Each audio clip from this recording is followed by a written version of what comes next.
Hi, my name is Catherine, and welcome to my TED Talk. Today, I want to talk about something small to explain something much bigger, like how overconsumption shapes who we think we are and how it impacts our world. When I was younger, I had a small box in my room labeled memories, and inside were keychains, small plastic figures, little erasers, mini notebooks, charms, and etc. And at the time, I genuinely believed these little objects said something about me, like that they made me interesting or expressive. But one day, while I was trying to clean my room, I realized my box barely closed anymore, and most of the items inside the box were either broken or forgotten, and I didn't remember where half of them came from. The moment made me pause and think, why did I keep buying these things and at what cost? What I didn't know at the time was that this experience is incredibly common, not just for kids, but for everyone living in a culture of overconsumption.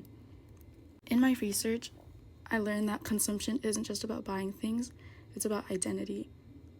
Modern culture tells us that what we own expresses who we are. Think about it. Phone cases, keychains, fast fashion, accessories, or seasonal decor are all items marketed as ways to show personality. Social media exaggerates this even more. Every trend has its own aesthetic and its own objects you're quote-unquote supposed to buy, but this comes at a cost. The United Nations Environment Program reports that people in high-income countries use 6 times more materials than people in low-income countries, not just because we need more, but because we buy more. Trinkets seem tiny, but multiplied across millions of people, they literally become mountains of waste. Most trinkets are made of plastic, often cheaply produced and designed to be temporary. They break easily, they lose their appeal quickly, and they almost never get recycled. A shocking fact is over 60% of all plastic ever produced has ended up in landfills or the environment, and that includes the small things, like the things we don't think about. A plastic keychain may outlive you by centuries. We buy these objects for a moment of joy or self-expression, but their environmental impact lasts far longer than our interests in them. And why do we buy these things? It's not just about impulsiveness, but also because there is an emotional pull. Trinkets are often tied to nostalgia, habit, boredom, social pressure, or the desire to treat yourself. Companies know this, which is why they package identities into small objects. They make quote-unquote limited editions, collectibles, and themed merchandise. Suddenly, what they started as one cute keychain becomes 10.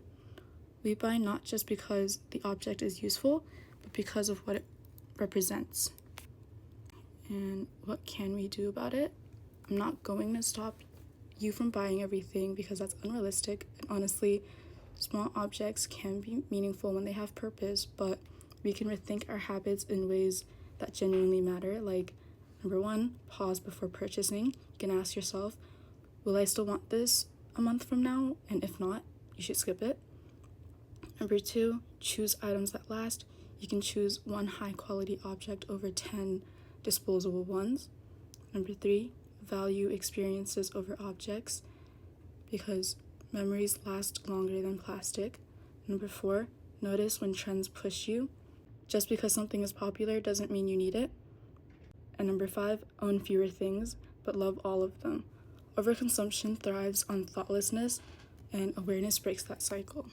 And when I think back to the little box I had, I don't remember the objects. I remember the feeling of wanting to express myself through things, but the truth is, we don't need more stuff to be more ourselves. Imagine what our world would look like environmentally, emotionally, and culturally if we stopped filling our houses with tiny things we forget about and started filling our lives with choices that actually reflect our values. Overconsumption is huge, but it starts small. And it starts with noticing what we bring into our lives and why. Thank you for joining my TED Talk.